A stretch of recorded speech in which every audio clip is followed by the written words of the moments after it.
बहिनी होइन तिजमा म त घर आएँ ए सरी माइती है बोल्नु बहिनी म त माइती आएँ त त आइनस् फेरि दाजुभाइ नभएको म एउटा मात्रै छु अनि तैँले आउनु पर्दैन माइतीमा म त के गर्नु दिदी सधैँको घरमा नडाको सासूले नि नपठाउने त्यो फुपू दिदी भनाउँदिले नि नपठाउने अनि म त घरको यो काम गर्नुपर्छ के आउनु दिदी म त आउनु पाएँ अनि माइतीबाट दिएको त्यत्रो ऋण थियो भने त यो के बजारे टप लाएर बसेछ सबै यहाँ खर्च भयो नि दिदी एक पैसा छैन कसैसँग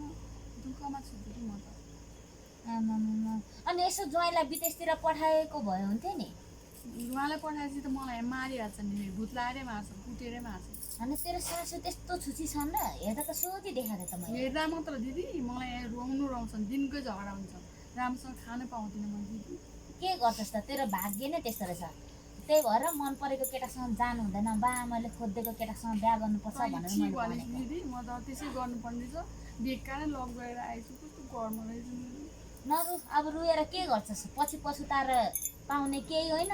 पहिले नै बुद्धि बिगारिहालिस् अब के गर्न आफ्नो बहिनी हो माया त लाग्छ नि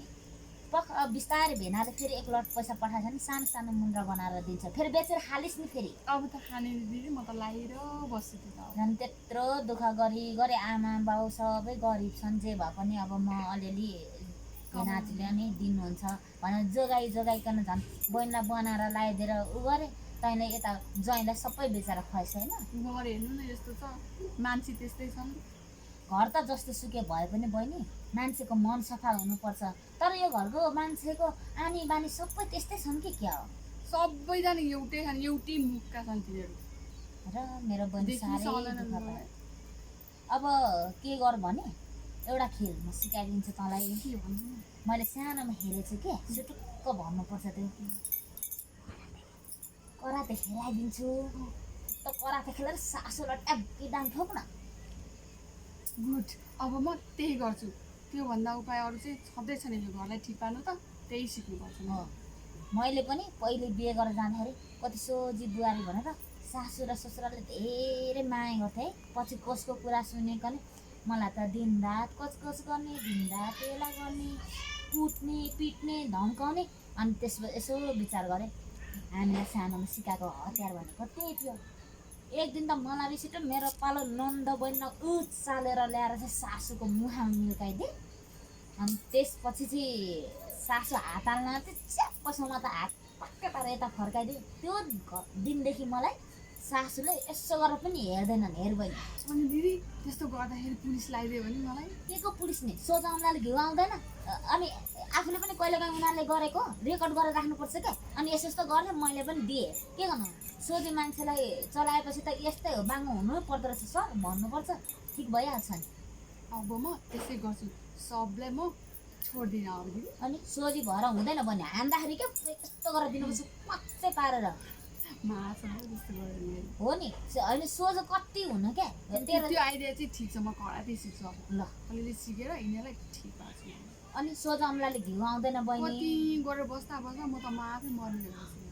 अनि पहिले यत्रो जिउ हेर्नु त अहिले गर्दाखेरि ए पुरा थरीको लुगा लाएर हिँड्थिस् यहाँ त यही लायो बस्यो खाजिदिए त्यो खायो हस हस भन्यो यतिको गऱ्यो हुँदा त कुटपिट म त सासू चाहिँ कहाँ गइन् अहिले खै कहाँ गएछन् घर त नआइदियो हुन्छ जस्तो हुन्छ मलाई एकचोटि बोला न बा आउँछन् यसो कुरा गरौँ कस्तो गरेर बोलिदिरहेछन् बोला त बोला न बोला म रिचाल गर्छु क्या सुनेको छैन होला बोला न बोला आमा ओ आमा आए एकचोटि आउनु न यहाँ हाम्रो दिदी आउनु भएको छ किन बोला कि नानी दिदी आउनु भएको छ ए नमस्ते सासू आमा नमस्ते नानी बस्नुहोस् न हुन्छ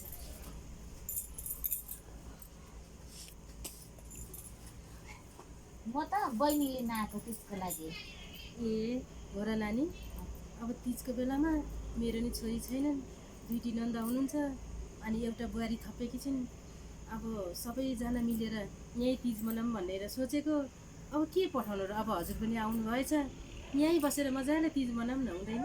होइन नि आमा घरमा पनि मेरो एउटा मात्रै आमा हुनुहुन्छ बाबा हुनुहुन्न तपाईँलाई थाहा छँदैछ भएको दिदी बहिनी मात्र हो दाजुभाइ छैन हामी दिदी बहिनी नै यता बस्यौँ त्यो बुढी आमाको मन कस्तो होला